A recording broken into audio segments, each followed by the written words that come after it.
Hello बच्चों, welcome back to my channel. कैसे हैं आप सब लोग। आज की वीडियो में आप लोग के लिए जो आप लोग का AMRS PGT कॉमर्स के बच्चे हैं या फिर जो यूपी PGT या TGT कॉमर्स के बच्चे हैं जिन्होंने फॉर्म फिल किया है और प्रिपरेशन कर रहे हैं एग्जाम की, तो उनके लिए मैं प्रैक्टिस सेट लेकर के आई हूँ। मैंने पहले भी इस पर कुछ प्रैक्टिस सेट अपलोड किए थे, तो उसकी प्लेलिस्ट अलग से बनी है। आप लोग उनको भी प्रैक्टिस कर लीजिएगा। अगर आप लोगों ने नहीं देखी है तो उसका लिंक मैं डिस्क्रिप्शन में दे दूंगी या फिर आई बटन में दे दूंगी, आप वहाँ से चेक कर लीजिएगा। काफ़ी इंपॉर्टेंट क्वेश्चन है, अच्छी प्रैक्टिस हो जाएगी आप लोगों की और रिवाइज भी हो जाएगा अच्छे से। आज की वीडियो में भी कुछ इसी तरह के इंपॉर्टेंट क्वेश्चंस रहेंगे, तो आइए शुरू करते हैं। लेकिन शुरू करने से पहले क्या करना है, चैनल को सब्सक्राइब करना है, वीडियो को लाइक करना है और फ्रेंड्स साथ वीडियो को शेयर भी कर देना है। यदि वस्तु विक्रय लागत ₹1,20,000 है तथा सकल हानि पर विक्रय 1/4 पर है, तो विक्रय की राशि बताइए। If the cost of goods sold in ₹1,20,000 and the rate of gross loss is 1/4 on sales, the amount of sale is. तो यहाँ पर आपको क्या दे रखा है, कॉस्ट ऑफ गुड्स सोल्ड बता रखी है, लेकिन साथ में ये कहा है कि उसको क्या हुआ है, ग्रॉस लॉस हुआ है, यानी कि हानि हुई है। किस पर हुई है, 1/4 हुई है, सेल पर हुई है। यहाँ पर आपको कॉस्ट दे रखी है और हानि सेल पर हुई है। तो इस क्वेश्चन को निकालने के लिए हम क्या करेंगे कि हम मान लेंगे कि जो सेल है वो 100 है। अगर सेल हमारी 100 है और उस पर हमें 1/4 यानी कि 25% हो जाएगा, तो उसका लॉस हुआ है तो कितना आ जाएगा, लॉस हमारा 25 हो जाएगा। अब दोनों को ऐड करेंगे तो हमारी कॉस्ट आ जाएगी 125, क्योंकि लॉस तभी होगा ना कि जब सेल आपकी कम है और कॉस्ट ज़्यादा है। सिंपल सा समझिएगा कि लॉस तभी होता है जब हमारी कॉस्ट ज़्यादा आती है और हम उसको जो सेल करते हैं वो कम वैल्यू पर करते हैं, कम प्राइस पे करते हैं, तभी तो लॉस होता है हमारा। तो यहाँ पर हमारी सेल 100 हो जाएगी, लॉस 25 हो जाएगा और कॉस्ट हमारी कितनी आ जाएगी, 125। अब जो ये जो आपकी दे रखी है 1,20,000 की, मतलब वो 125 है। तो अब इसको हम कैसे निकालेंगे, 1,20,000 अपॉन 125 इंटू 100। अब जब इसको सॉल्व करिएगा तो कितना निकल के आ जाएगा, 96,000। अब देख लीजिए यहाँ पर ही आपको समझ में आ गया होगा, आपकी कॉस्ट 1,20,000 और सेल कितनी निकल के आई, 96,000 निकल के आई। सेल कम है और आपकी कॉस्ट ज़्यादा है तो लॉस हुआ होगा। तो एक आंसर क्या हो जाएगा हमारा, ऑप्शन डी। आई होप आपके अच्छे से समझ में आ गया होगा कि इसे कैसे निकाला गया है। नेक्स्ट क्वेश्चन है, एक प्रकाशक द्वारा कॉपीराइट प्राप्त करने के लिए किया गया खर्च है। Expenditure incurred by publisher for acquiring copyright is a capital expenditure, revenue expenditure, deferred revenue expenditure, none of the above.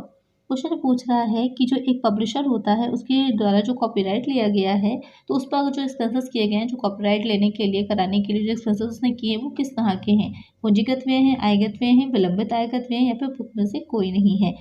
पूंजीगत और आयगत यानी कि कैपिटल और रेवेन्यू एक्सपेंडिचर्स को बहुत अच्छे से तैयार कर लीजिएगा, इससे क्वेश्चन आपका ज़रूर आएगा। हर बार एग्जाम में इनसे क्वेश्चन ज़रूर बनते हैं। जितने भी कॉम्पिटिटिव एग्जाम कॉमर्स रिलेटेड होते हैं, मोस्टली इसमें से एक क्वेश्चन ज़रूर पूछा जाता है। तो ये किस तरह का एक्सपेंडिचर हो जाएगा, क्योंकि जो कॉपीराइट होती है वो क्या है, इंटेंगेबल एसेट है। आप उसे देख नहीं सकते, लेकिन वो एसेट है एक तरह से, तो वो इंटेंगेबल अमूर्त संपत्ति है। तो उस पर जो भी एक्सपेंस किया जाएगा वो क्या हो जाएगा, वो होगा पूंजीगत व्यय, कैपिटल एक्सपेंडिचर। करेक्ट आंसर क्या हो जाएगा, ऑप्शन ए। नेक्स्ट क्वेश्चन है, प्रबंधन के विस्तार का अर्थ है। Span of management means a good organisation should consist of department, authority of each person must be clearly defined, each subordinate should have one superior, a manager can supervise a limit number of executives. Question में कह रहा है कि प्रबंध के विस्तार का क्या अर्थ होता है। आपने मैनेजमेंट में पढ़ा होगा, जो प्रिंसिपल ऑफ मैनेजमेंट है या बिजनेस मैनेजमेंट आपने पढ़ी होगी, तो वहाँ पर पढ़ा होगा इसके बारे में कि स्पैन ऑफ कंट्रोल या स्पैन ऑफ मैनेजमेंट जो होता है वो क्या होता है कि एक अच्छी संस्था में भाग होना चाहिए, प्रत्येक व्यक्ति के अधिकारों को स्पष्ट परिभाषित होना चाहिए, प्रत्येक कनिष्ठ के ऊपर एक वरिष्ठ होना चाहिए, एक प्रबंध सीमित संख्या में कर्मचारियों को प्रबंधित कर सकता है।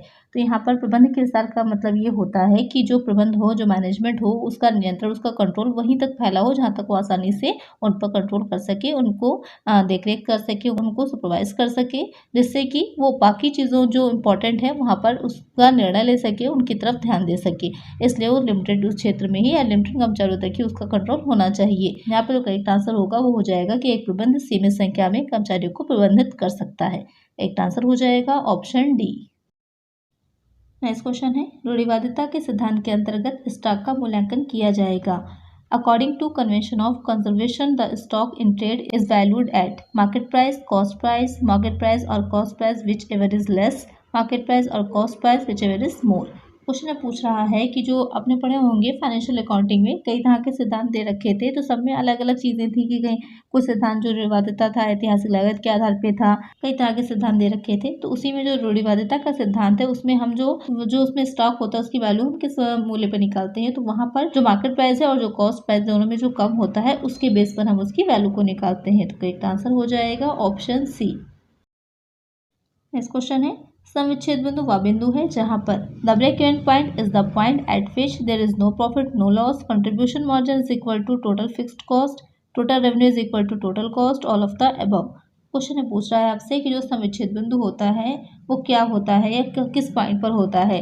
ना तो लाभ होगा और ना ही हानि, दत्तांश व स्थिर लागत समान है, कुल आय कुल लागत के बराबर होती है उपयुक्त सभी। तो जो समविच्छेद बिंदु होता है वहां पर ना तो लाभ होता है ना ही हानि होती है, और वहाँ पर जो दत्तांश यानी कि जो कंट्रीब्यूशन होता है और जो फिक्स्ड कॉस्ट होती है दोनों ही इक्वल होती हैं, और कुल आय कुल लागत के बराबर यानी कि जितनी हमको इनकम हो रही होती है उतनी ही हमारी कॉस्ट भी आ रही होती है, तो वो दोनों ही इक्वल होती हैं। सिंपल सी बात ये है कि वहाँ पर ना तो प्रॉफिट होता है और ना ही कोई हमारी हानि होती है। हम एक ऐसे मूल्य पर या एक ऐसे प्राइस पर वस्तुओं को सेल कर रहे होते हैं जितने ही प्राइस को हमें बनाने में भी उसकी कॉस्ट उतनी ही आई है। तो करेक्ट आंसर हो जाएगा हमारा ऑप्शन डी। नेक्स्ट क्वेश्चन है चालू अनुपात बढ़ाया जा सकता है, करंट रेशियो में be increased by over starting current asset, over starting current liabilities, under starting current asset, none of the above. Question में कह रहा है कि जो चालू अनुपात यानी कि जो करंट रेशियो होता है उसको हम कैसे इंक्रीज कर सकते हैं, कैसे बढ़ा सकते हैं। तो करंट रेशियो कैसे निकलता है आपको याद होगा, current asset upon current liability से निकलता है। तो यहाँ पर अगर हम करंट लायबिलिटी यानी कि चालू दायित्व उनको बढ़ाएंगे तो क्या होगा, हमारा जो करंट रेशियो है वो कम हो जाएगा। लेकिन अगर हम जो चालू संपत्तियां हैं करंट एसेट है उसको बढ़ाते हैं तो वहाँ पर हमारा जो करंट रेशियो है वो इंक्रीज हो जाएगा। तो एक आंसर यहाँ पर हो जाएगा हमारा ऑप्शन ए।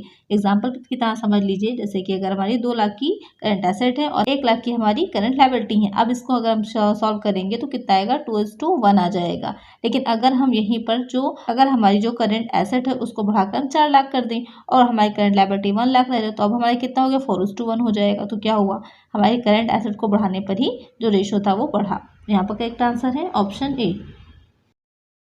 नेक्स्ट क्वेश्चन है बैलेंस शीट किसी एक विशेष डैश की आर्थिक स्थिति को बताता है। Balance sheet shows financial position on a specific date, month, 6 month, year. तो यहाँ पे आपको बताना है कि जो बैलेंस शीट बनाते हैं, आर्थिक चिट्ठा तैयार करते हैं, वो किस विशेष उसकी आर्थिक स्थिति को दिखाता है, फाइनेंशियल सिचुएशन को दिखाता है, किसी तिथि की, माह की, 6 माह की, वर्ष की। तो ये जो होगा वो किसी विशेष तिथि की, यहाँ पर ज़्यादातर आप लोग कन्फ्यूज होकर वर्ष लगा देंगे, लेकिन यहाँ पर वर्ष आंसर नहीं है, तिथि की, किसी एक स्पेसिफिक डेट की पर दिखाता है कि इस डेट पर उसकी जो बिजनेस है उसकी क्या स्थिति है उसको दिखाएगा। तो करेक्ट आंसर हो जाएगा ऑप्शन ए। नेक्स्ट क्वेश्चन है उम्र बढ़ने पर भार बढ़ना सहसंबंध है। Increase in weight with the increase in age is correlation linear, curvilinear, negative, positive. तो यहाँ पर आपको बताना है कि अगर किसी व्यक्ति की एज बढ़ रही है साथ साथ उसका वेट भी बढ़ रहा है तो उसमें जो कोरिलेशन है वो किस तरह का होगा, रेखीय होगा, वक्ररेखीय होगा, ऋणात्मक होगा या फिर धनात्मक होगा। तो यहाँ पर आप देख रहे हैं दोनों ही कंडीशन में क्या है कि इंक्रीज हो रहा है, उम्र बढ़ रही है और भार भी बढ़ रहा है, तो किस तरह का हो जाएगा, वो धनात्मक हो जाएगा। अगर ये चीज़ बढ़ रही होती, ये चीज़ घट रही होती तो वो ऋणात्मक हो जाता। तो करेक्ट आंसर क्या हो जाएगा, ऑप्शन डी। इस तरह के क्वेश्चन जो आपके प्रैक्टिस के लिए जिससे कि आपको कॉन्सेप्ट समझ में आ जाए। क्वेश्चन क्या आएगा ये तो कोई नहीं जानता है कि किस तरह का क्वेश्चन पेपर सेट किया जाएगा, लेकिन अगर आप इस तरह से अच्छी प्रैक्टिस कर लेंगे तो कोई भी क्वेश्चन आपसे पूछा जाएगा तो आप आसानी से उसको सॉल्व कर पाएंगे। तो यहाँ पर करेक्ट आंसर है ऑप्शन डी। नेक्स्ट क्वेश्चन है किसी व्यापारिक संस्था को शीघ्र अतिशीघ्र निम्नलिखित में से किसे प्राप्त करना चाहिए। Which of the following should be achieved by a business firm at the earliest, budgeted sales, break even point, ROI, market share. तो क्वेश्चन में जो कह रहा है कि कोई जो संस्था है, जो व्यापारिक संस्था है, जब भी काम करना शुरू कर रही है, प्रोडक्शन शुरू कर रही है, तो सबसे पहला उसका उद्देश्य या लक्ष्य क्या होना चाहिए, किसे अचीव करना होना चाहिए। निर्धारित बिक्री को, समुचित बिंदु को, विनियोग पर लाभ अर्जन को, बाजार हिस्सा यानी कि मार्केट में शेयर को।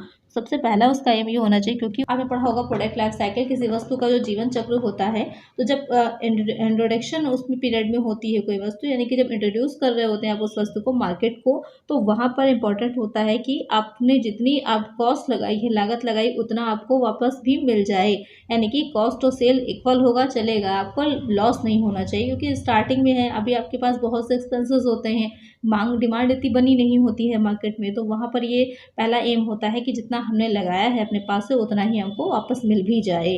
तो उसके लिए इंपॉर्टेंट क्या हो जाएगा कि हम जो ब्रेक इवन पॉइंट है पहले उसको अचीव कर लें। ब्रेक इवन पॉइंट यही तो है ना कि ना प्रॉफिट होगा और ना ही लॉस होना चाहिए, दोनों इक्वल होना चाहिए सेल और जो कॉस्ट होती है। तो पहले हमारा एम होना चाहिए कि हम जो ब्रेक इवन पॉइंट है उसको अचीव कर ले, समुचित बिंदु को अचीव कर ले। तो करेक्ट आंसर क्या हो जाएगा हमारा ऑप्शन बी। नेक्स्ट क्वेश्चन है, जब कोष को पूंजीकृत करना हो तथा मौजूदा अंश धारकों को निर्गमित किए जाने वाले अंशों को कहते हैं। The shares issued to existing share holders when reserves to be capitalised are right issue, bonus shares, preference share, all the above. Question में पूछ रहा है आपसे कि जब कोष को पूंजीकृत करना हो, आपने पढ़ा होगा ओवर कैपिटलाइजेशन और अंडर कैपिटलाइजेशन। तो यहाँ पर कह रहा है कि जो फंड है आप उसको कैपिटलाइज करना चाह रहे हैं, तो वहाँ पर जो आप जो पहले से जो एग्जिस्टिंग शेयर होल्डर यानी कि जो ऑलरेडी आपके शेयर होल्डर्स हैं उनको जब आप शेयर्स निर्मित कर रहे हैं, शेयर इशू कर रहे हैं, तो वो शेयर क्या कहलाते हैं? वो हो जाते हैं आप लोग के बोनस शेयर। जब पहले से जो विद्यमान अंशधारी होते हैं हम उनको शेयर्स देते हैं तो वो हमारे बोनस शेयर होते हैं। जब आपका उद्देश्य कैपिटलाइज करना हो, पूंजीकृत करना हो, तो यहाँ पर करेक्ट आंसर क्या हो जाएगा? Option B. नेक्स्ट क्वेश्चन है, एशियन डेवलपमेंट बैंक का मुख्यालय कहाँ स्थित है? Head office of Asian Development Bank is located at Shanghai, Hong Kong, Manila, Singapore. Question पूछ रहा है आपसे जो एशियन डेवलपमेंट बैंक, शॉर्ट में एडीबी भी पूछ सकता है कि इसका हेडक्वार्टर कहाँ पर है। तो इसका हेडक्वार्टर जो है वो मनीला में है। तो करेक्ट आंसर क्या होगा? Option C. मनीला कहाँ है? मनीला फिलीपींस में है। ये क्वेश्चन कई बार कई तरह के कॉम्पिटिटिव एग्जाम में आया हुआ है, इसलिए मैंने यहाँ पर शामिल किया था कि जो आप लोग एक बार देख लीजिएगा, हो सकता है पूछ सकता है आपके एग्जाम में। नेक्स्ट क्वेश्चन है, विक्रय प्रबंध का मुख्य उद्देश्य है। The basic objective of financial management is maximisation of sales, maximisation of wealth, maximisation of profit, none of these.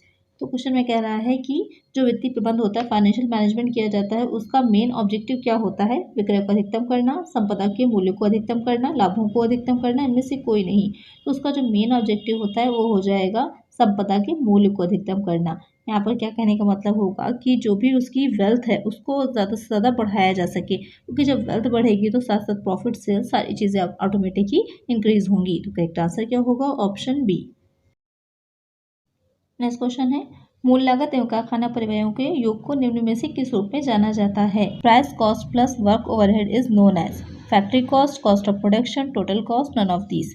Question में कह रहा है कि जो प्राइम कॉस्ट है वो साथ में हमने उसमें क्या ऐड कर दिए? फैक्ट्री ओवरहेड्स ऐड कर दिए। तो उसके बाद वो क्या बन जाती है? तो वो बन जाती है फैक्ट्री कॉस्ट। जब हम प्राइम कॉस्ट में जो फैक्ट्री ओवरहेड्स हैं उसको ऐड कर देते हैं तो वो हमारी बन जाती है कारखाना लागत यानी कि फैक्ट्री कॉस्ट, या फिर वर्क कॉस्ट भी कहते हैं इसे। तो एक आंसर क्या हो जाएगा? Option A.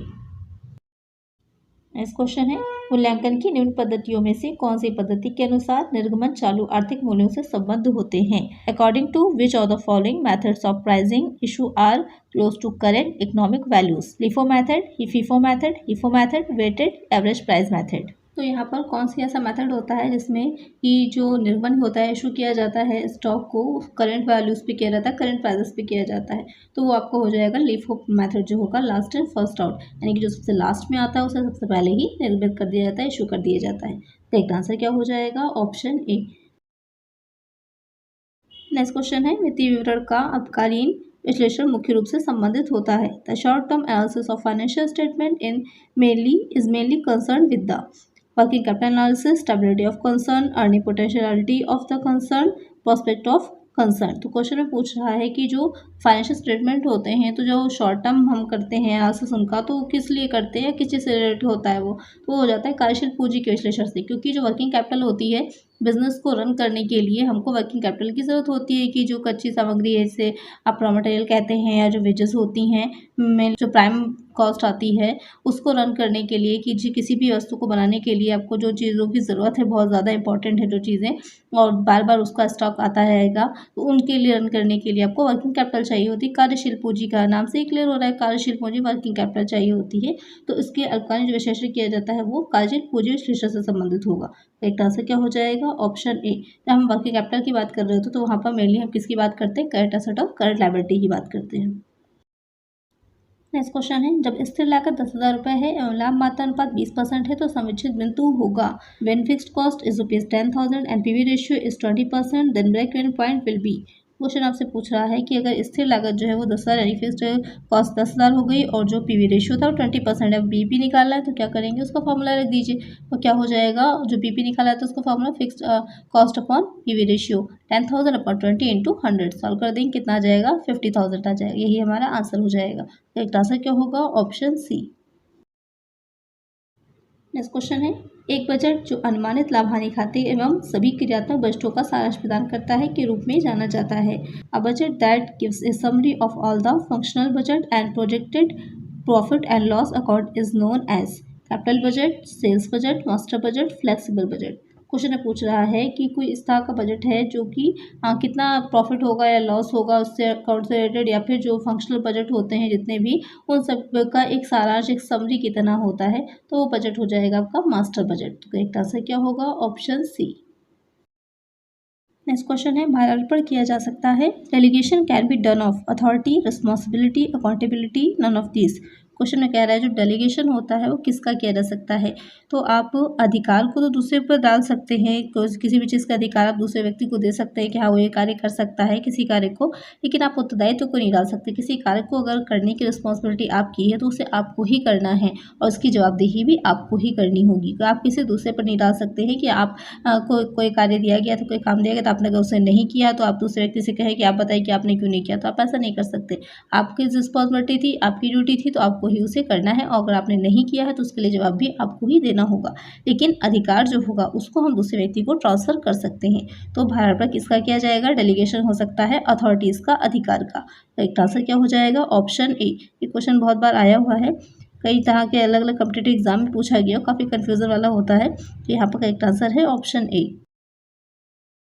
नेक्स्ट क्वेश्चन है, अंगूरी लेता संप्रेषण का तात्पर्य है, grapevine communication means restricted communication, wide spread communication, quick communication amongst mass, private communication. तो ग्राफाइन जो कम्युनिकेशन होता है आपने पढ़ा होगा, वैसे तो कम्युनिकेशन बहुत तरह का दे रखा था, उसमें आपने एक पढ़ा होगा कि औपचारिक और अनौपचारिक होता है, फॉर्मल इनफॉर्मल होता है। तो जो इनफॉर्मल कम्युनिकेशन होता है उसी का एक प्रकार हो जाता है जो ग्राफाइन यानी कि अंगूरी लेता संप्रेषण होता है। अंगूर के गुच्छे आपने देखे होंगे ना कि एक दूसरे से अलग अलग तरह से अटैच होते हैं, कोई एक सीक्वेंस में नहीं होता है, बस वैसे ही समझ लीजिए जो होता है संप्रेषण भी होगा, एक व्यक्ति से दूसरे को, दूसरे से तीसरे को, फिर तीसरे से चौथे को, आपस में हो सकता है एक से 4-5 लोगों तक अब जो बात होती है ना वो अव्यवस्थित रूप से फैलती रहती है, एक अफवाह की तरह, तो वो हो जाता है अंगूरी लेता संप्रेषण। तो ये इसका जो होगा या तात्पर्य क्या है, तो ज़्यादा से ज़्यादा लोगों में शीघ्रता से संप्रेषण होता है इसमें, कि बात जो भी होती है बहुत जल्द ही फैलती है। तो यहाँ पर करेक्ट आंसर क्या हो जाएगा, option C, quick communication amongst मास।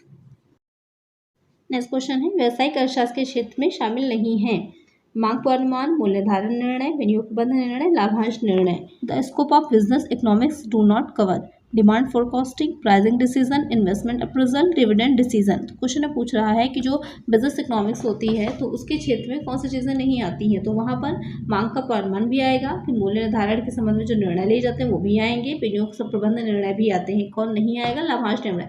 लाभांश निर्णय यानी कि डिविडेंड जो देना होता है वो इसके अंतर्गत नहीं आएगा, कि कितना दिया जाएगा, कैसे दिया जाएगा, वो किस में आता है, वो फाइनेंशियल मैनेजमेंट में आपने पढ़ा होगा डिविडेंड पॉलिसी के बारे में। करेक्ट आंसर यहाँ पर क्या हो जाएगा, ऑप्शन डी। साझेदारी के गठन के लिए साझेदारों के मध्य लिखित अनुबंध कहलाता है। The written agreement between the partners to a form a partnership is called. सम्मेलन का प्रमाण पत्र, सर्टिफिकेट ऑफ इनकॉर्पोरेशन, पार्षद सीमा नियम, मेमोरेंडम ऑफ एसोसिएशन, फर्म के निर्माण का प्रमाण पत्र, certificate of formation of firm, साझेदारी संलेख, पार्टनरशिप डीड। तो यहाँ पर जब हम बात साझेदारी की, पार्टनरशिप की कर रहे होते हैं तो उसको करने के लिए जो पार्टनरशिप डीड होता है यानी कि साझेदारी संलेख होता है वो इम्पॉर्टेंट होता है, क्योंकि वो एक ऐसा एग्रीमेंट होता है जिसमें जो पार्टनरशिप होती है उससे रिलेटेड सारी नियम और शर्तें जो होती हैं, टर्म्स एंड कंडीशंस दे रखी होती हैं, इसलिए वो सबसे इंपॉर्टेंट होता है। हाँ, जब बात हम कंपनी की कर रहे होंगे तो वहाँ पर सर्टिफिकेट ऑफ इनकॉर्पोरेशन, मेमोरेंडम है, ये सारी चीज़ें आएंगी, लेकिन साझेदारी में साझेदारी संलेख इंपॉर्टेंट होगा। करेक्ट आंसर क्या हो जाएगा, ऑप्शन डी। नेक्स्ट क्वेश्चन है, उत्पादन लागत होती है, कॉस्ट ऑफ प्रोडक्शन इज मूल लागत प्लस कारखाना परिव्यय, prime cost plus factory overheads, कारखाना लागत प्लस प्रशासनिक परिव्यय, factory cost plus administrative overheads, प्रत्यक्ष लागत प्लस अप्रत्यक्ष व्यय, direct cost plus indirect expenses, मूल लागत प्लस प्रशासनिक परिव्यय, prime cost plus administrative overheads. तो क्वेश्चन में कह रहा है कि जो कॉस्ट ऑफ प्रोडक्शन होती है क्या होती है। तो कॉस्ट ऑफ प्रोडक्शन में हमारी 3 चीज़ें ऐड होती हैं, क्या हो जाएंगी, प्राइम कॉस्ट होती है, जो हमारी फैक्ट्री कॉस्ट होती है, और तीसरी हो जाती है जो ऑफिस कॉस्ट होती है। इन तीनों को ऐड करने के बाद क्या निकल के आ जाती है, हमारी जो कॉस्ट ऑफ प्रोडक्शन है वो निकल के आती है। तो यहाँ पर जो ऑप्शन आपका करेक्ट होगा वो हो जाएगा ऑप्शन बी, कारखाना लागत प्लस प्रशासनिक उपरिव्यय। तो यहाँ पर कारखाना लागत में आपके प्राइम कॉस्ट और फैक्ट्री ओवरहेड्स ये दोनों चीज़ें ऐड हो गई। अब उसमें जो हमने जो एडमिनिस्ट्रेटिव ये कहिए या ऑफिस एक्सपेंसेस कहिए उसको ऐड कर लिया, तो हमारी क्या निकल के आ गई, कॉस्ट ऑफ प्रोडक्शन निकल के आ गई। तो एक आंसर यहाँ पर हो जाएगा ऑप्शन बी। नेक्स्ट क्वेश्चन है, मंदी के बाद आता है या आती है, आफ्टर रिसेशन कम्स समृद्धि, प्रॉस्पेरिटी, अवनति, डिप्रेशन, पुनरुत्थान, रिकवरी, स्थिरता, स्टैग्नेशन। क्वेश्चन कह रहा है कि जो इकोनॉमिक साइकिल होता है उसमें जो रिसेशन होता है, मंदी होती है, उसके बाद क्या आता है। तो मंदी के बाद क्या आ जाएगा, मंदी के बाद आती है अवनति यानी कि डिप्रेशन, उसके बाद का पीरियड हो जाता है पुनरुत्थान का, रिकवरी का। तो करेक्ट आंसर क्या यहाँ पर हो जाएगा, ऑप्शन बी। नेक्स्ट क्वेश्चन है, आयातित पूंजी का वह भाग जिसे कंपनी के समापन के समय यात्रित किया जा सकता है कहलाता है। The portion of uncalled capital that can be called up only on winding up of the company is known as अधिकृत पूंजी, ऑथराइज्ड कैपिटल, निर्गमित पूंजी, इशूड कैपिटल, प्रार्थित पूंजी, सब्सक्राइब्ड कैपिटल, संचित पूंजी, रिजर्व कैपिटल। तो यहाँ पर जो आयातित पूंजी का वो भाग होता है जो कि तब तक जो है जिसकी मांग नहीं की जा सकती या इसका यूज़ नहीं किया जा सकता जब तक कि कंपनी का समापन नहीं होता, वाइंडिंग अप नहीं होता, तो वो कहलाता है संचित पूंजी यानी कि रिजर्व कैपिटल। तो एक आंसर यहाँ पर हो जाएगा ऑप्शन डी। नेक्स्ट क्वेश्चन है, साझेदारी का समापन किस कारण हो सकता है। द पार्टनरशिप में come to an end due to the साझेदार की मृत्यु, डेथ ऑफ ए पार्टनर, किसी साझेदार का दिवालिया होना, इंसॉल्वेंसी ऑफ ए पार्टनर, सभी साझेदारों की सहमति द्वारा, कंसेंट ऑफ ऑल पार्टनर्स, उपयुक्त सभी, ऑल ऑफ द अबव। तो जो क्वेश्चन में कह रहा है कि जो पार्टनरशिप होती है, साझेदारी होती है, उसका समापन जो होगा तो उन तीनों ही कारणों से हो सकता है। कंपनी की हम बात जब करते हैं तो किसी भी जो उसका सदस्य होते हैं या संचालक होते हैं उनकी मृत्यु का कंपनी पर कोई इफेक्ट नहीं पड़ता, ना ही उनके दिवालिया होने पर। लेकिन यहाँ पर जो साझेदारी होती है वहाँ पर पार्टनर की डेथ का या फिर पार्टनर के इंसॉल्वेंट होने का, इन सब का इफेक्ट पड़ता है साझेदारी पर। तो यहाँ पर करेक्ट आंसर होगा ऑप्शन डी। नेक्स्ट क्वेश्चन है, किसी सामान्य माध्य से लिए गए विचलनों का योग होता है। The sum of deviation taken from the arithmetic means of a series is 0, positive, negative, both B and C. तो आपको याद होगा जो स्टैंडर्ड डिविएशन हम लगा रहे थे, तो जब हम एक्चुअल मीन से लेते हैं डिविएशन तो उसका जो टोटल आता है वो 0 ही आता है, क्योंकि उसके जो दोनों साइड होते हैं प्लस और माइनस के वो इक्वल होते हैं, क्योंकि जो एक्चुअल मीन होता है वो बिल्कुल एकदम सटीक माप होती है। तो वहाँ पर करेक्ट आंसर हो जाएगा ऑप्शन ए। नेक्स्ट क्वेश्चन है, प्रतिभूति प्रीमियम है, सिक्योरिटी प्रीमियम इज ए पूंजीगत प्राप्ति, कैपिटल रिसिप्ट, आयगत प्राप्ति, रेवेन्यू रिसिप्ट, व्यक्तिगत प्राप्ति, पर्सनल रिसिप्ट, चालू दायित्व, करंट लायबिलिटी। मैंने आप लोगों को पहले ही बताया था कि जो कैपिटल रिसिप्ट है, रेवेन्यू रिसिप्ट है, इसको अच्छे से समझ लीजिएगा, देख लीजिएगा, इससे एक ना एक क्वेश्चन आपके एग्जाम में ज़रूर बनेगा। तो यहाँ पर जो प्रतिभूति प्रीमियम होता है वो किस तरह का होता है, वो होती है पूंजीगत प्राप्ति होती है, कैपिटल रिसिप्ट होती है। तो करेक्ट आंसर क्या हो जाएगा, ऑप्शन ए। नेक्स्ट क्वेश्चन है, निम्नलिखित में से कौन सी व्यवसायिक पूर्वानुमान की एक तकनीक नहीं है। Which among the following is not a technique of business forecasting. Cost श्रेणी विश्लेषण, टाइम सीरीज एनालिसिस, विषय विश्लेषण, वेरिएंस एनालिसिस, प्रतिगमन विश्लेषण, रिग्रेशन एनालिसिस, आगत निर्गत विश्लेषण, इनपुट आउटपुट एनालिसिस। आपको बताना है कि व्यवसायिक पूर्वानुमान यानी कि जिसके माध्यम से हम जो बिजनेस फॉरकास्टिंग करते हैं वो कर पाएंगे, तो वो इसमें आपको बताना है कि कौन सी टेक्निक नहीं है। तो यहाँ पर जो टाइम सीरीज होता है उसके बेसिस पर भी होता है, रिग्रेशन के बेसिस पर भी और इनपुट आउटपुट एनालिसिस पर भी। लेकिन जो वेरिएंस एनालिसिस होता है, विषय विश्लेषण होता है, उसके बेसिस पे हम बिजनेस फॉरकास्टिंग नहीं कर सकते। तो करेक्ट आंसर यहाँ पर हो जाएगा ऑप्शन बी।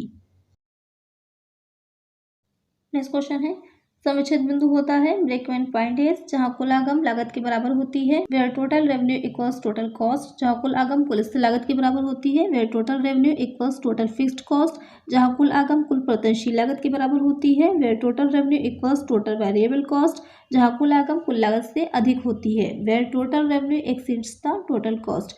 तो क्वेश्चन में कह रहा है, आपने समुचित बिंदु को, ब्रेक इवन पॉइंट को कई तरह से मैंने समझाया है, कई बार इस क्वेश्चन को शामिल किया है। यहाँ पर थोड़ा सा अलग डिफरेंट लैंग्वेज है।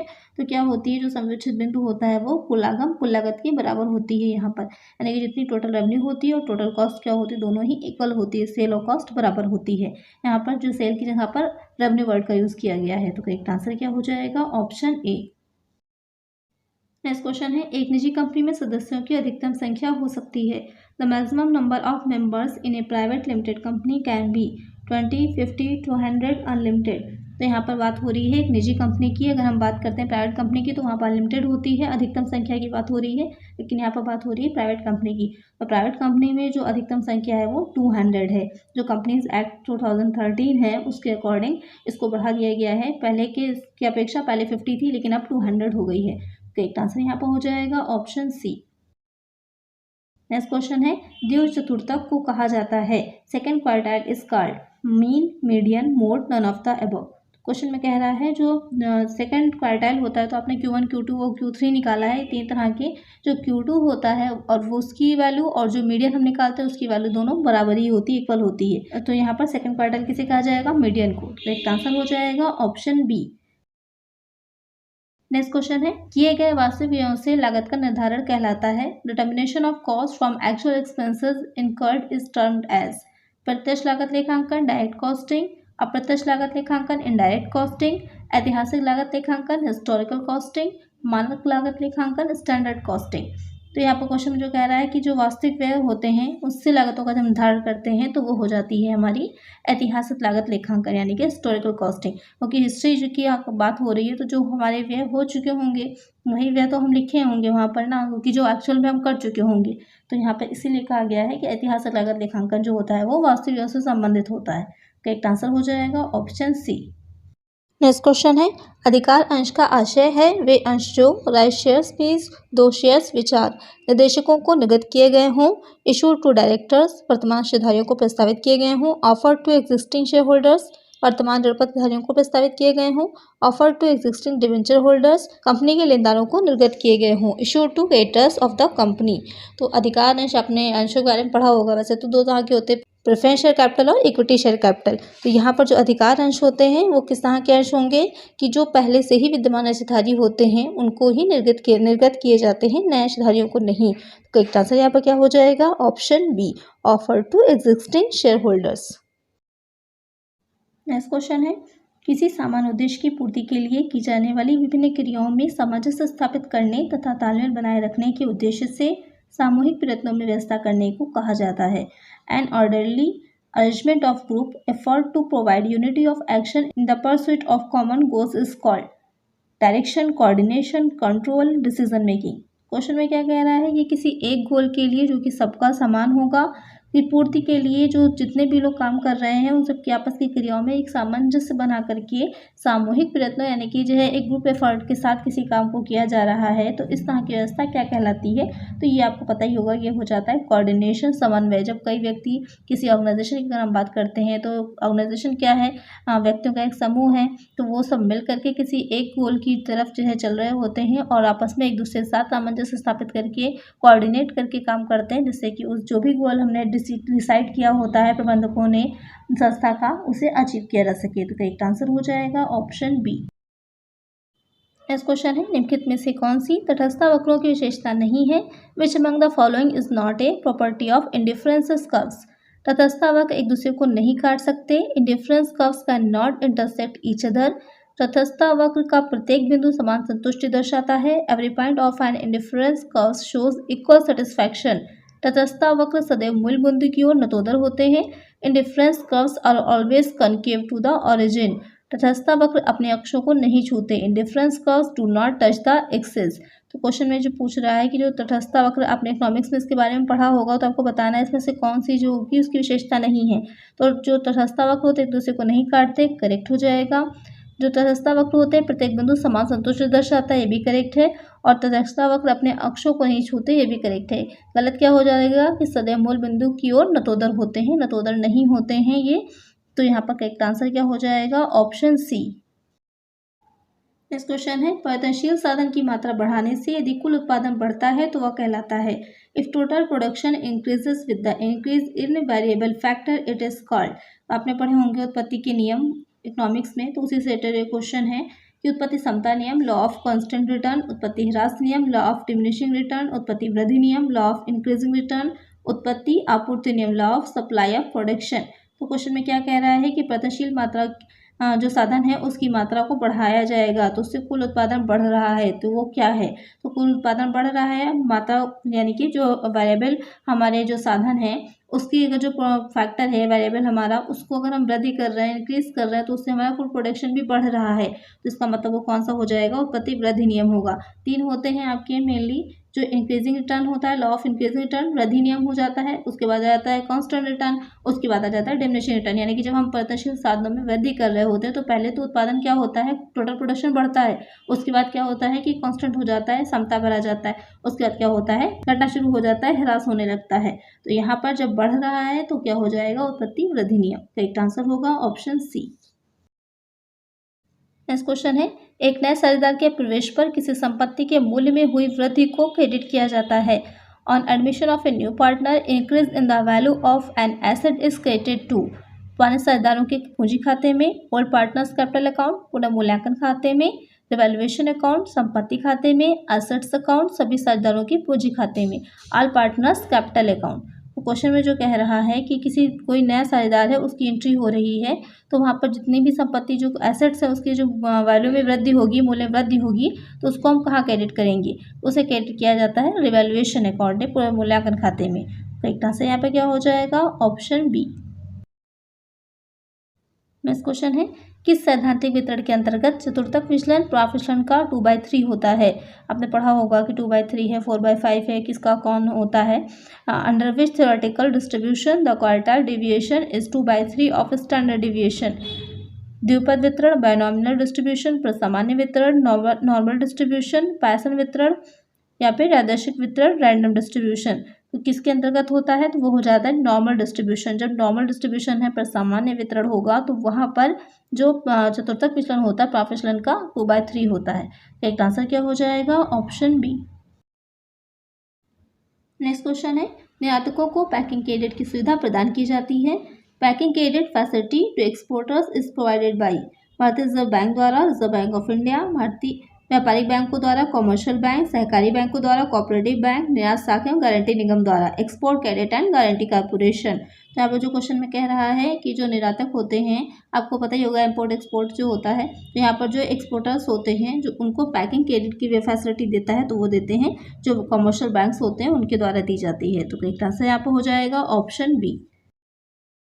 नेक्स्ट क्वेश्चन है, लाभों की प्रत्याशा मत करो और सभी हानियों के लिए व्यवस्था कर लो। इस मान्यता का आधार है the assumption that anticipate no profit and provide for all losses is based on रूढ़िवादिता की परिपाटी, एकरूपता की परिपाटी, सारता की परिपाटी, पूर्व प्रकटीकरण की परिपाटी। तो यहाँ पर आपको बताना है कि ये जो दे रखा है एक मान्यता है कि लाभों की प्रत्याशा मत करो, यानी कि लाभों की कोई उम्मीद ना करते हुए जो हानियाँ हो सकती हैं उसके पहले हमें व्यवस्था कर लेनी चाहिए। तो ये किस में कहा गया है, किस सिद्धांत के अंतर्गत कहा गया है?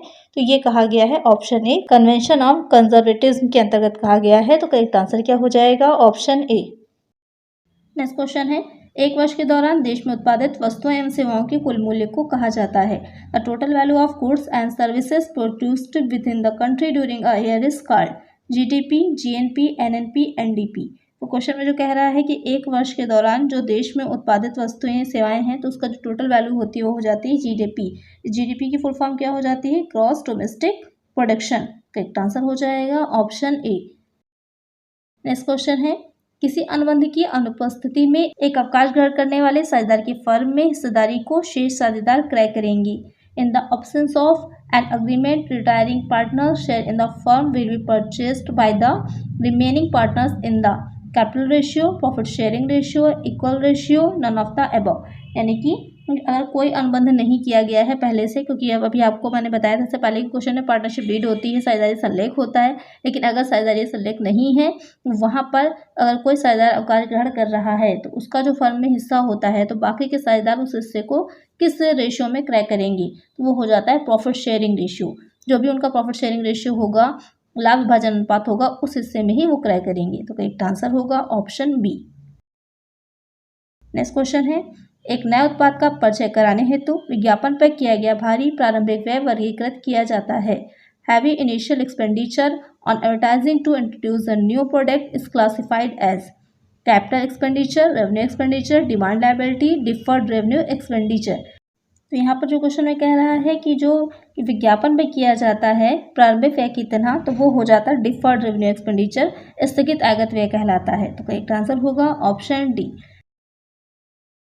नेक्स्ट क्वेश्चन है, विभिन्न विभागों में विभिन्न स्तर के लोगों के मध्य सूचना के प्रवाह को जिस रूप में जाना जाता है उसे कहते हैं flow of information amongst people of different departments at different level is known as क्षैतिज संप्रेषण, हॉरिजॉन्टल कम्युनिकेशन, ऊर्ध्वमुखी संप्रेषण, अपवर्ड कम्युनिकेशन, अनौपचारिक संप्रेषण, इनफॉर्मल कम्युनिकेशन, विकर्णी संप्रेषण, डायगोनल कम्युनिकेशन। तो यहाँ पर कह रहा है कि जो विभिन्न विभाग हैं और विभिन्न स्तर के लोग हैं, यानी कि अलग विभागों के बीच में और अलग अलग तरह के अलग अलग लेवल के लोगों के बीच में जो संप्रेषण होता है तो वो क्या है कहलाएगा, तो वो हो जाता है विकर्णी संप्रेषण, डायगोनल कम्युनिकेशन। एक आंसर यहाँ पर हो जाएगा ऑप्शन डी। तो यहाँ पर जो हॉरिजॉन्टल होता है वो एक ही एज है इस तरह के लोग उसके बीच में होगा। इनफॉर्मल जो होता है तो आपस में जो एक दूसरे से ऐसी बातचीत कर रहे हैं साथ में काम करते करते लोग। और जो डायगोनल हो जाता है तो विभिन्न विभागों के विभिन्न स्तर के लोग जब आपस में चर्चा करते हैं तो वो हो जाएगा। करेक्ट आंसर होगा ऑप्शन डी। आज की वीडियो में इतना ही, मिलते हैं नेक्स्ट वीडियो में कुछ और नए क्वेश्चंस के साथ। अगर वीडियो अच्छी लगी है तो लाइक कर दीजिएगा, चैनल पर नया सब्सक्राइब कर दीजिएगा और फ्रेंड्स साथ वीडियो को शेयर कर दीजिएगा।